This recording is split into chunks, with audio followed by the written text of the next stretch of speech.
Like it or not, it's an iconic guitar, and one that I love. And I think it's the ideal guitar for a first project. And there's a host of reasons why. The main one being that it's the absolute simplest guitar design I can think of. But more on that later. This tutorial is based off of a guitar that I built using only hand tools and one hand. But I make the vast majority of my guitars using both hand tools and power tools, and also both hands. If you're on a budget or if you don't want to invest your money, time, and space in expensive machines, I think the hand tool approach would be the best. In the description below, you will find a list with the names and brands of the exact tools that I use. If you start from nothing, the list may seem daunting at first, but with the exception of a couple of items, most of the tools are very affordable.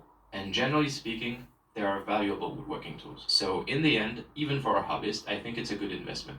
Well, at least that's what I tell my family. Now let's kick off with the hand tools. My main saw is a double-edged Japanese pull saw. It allows me to crosscut and rip. Just in case anybody out there is interested in building guitars like I am. It's very easy to use and it's a great general woodworking tool. But you can use any saw you want as long as it cuts through wood.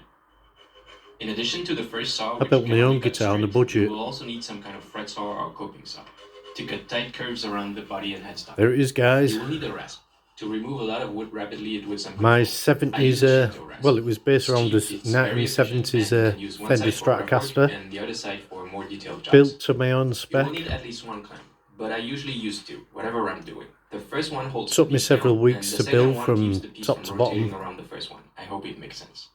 In addition to regular clamps, you're gonna need a couple of long reach clamps to glue the body blank together. You will need at least a 6mm chisel, as it is exactly the width of the truss rod channel. I used the 15mm chisel for the rest of the build as an all-around chisel. By the way, those are cheap chisels. They cost 10 euros a piece, and they're just extremely sharp. You will need some kind of mallet to strike the chisel in.